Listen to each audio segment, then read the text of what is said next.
Here's a quick update on the Middle East war. Widely reported, Tasnim news agency said at 6:22 p.m. on April 18th that Iran rejected the second round of talks. The reason for rejecting the second round of negotiations is still unknown. This news was conveyed to the United States through Pakistan.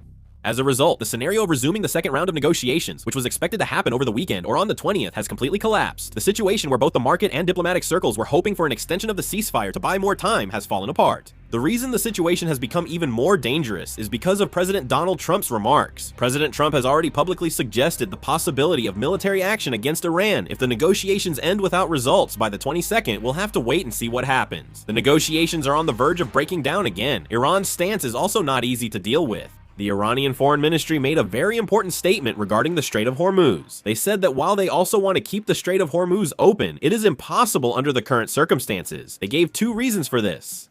The first reason is that President Trump's remarks are inconsistent and contradictory. Demanding negotiations while at the same time mentioning military attacks is an action that destroys trust. The second reason is a more direct issue.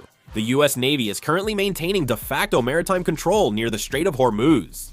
This statement is quite significant as Iran is framing the situation not as them imposing a blockade, but that the US has already created a blockade. This is a message aimed at international public opinion. If a conflict occurs, it can be seen as a preemptive move to shift responsibility onto the United States. At the same time, this could also be a process of building justification for military conflict. All these developments are happening at once. Negotiations are suspended, mediation channels disrupted, and military pressure rising. Especially with the deadline of the 22nd approaching, time is becoming a very important factor for both Iran and the United States.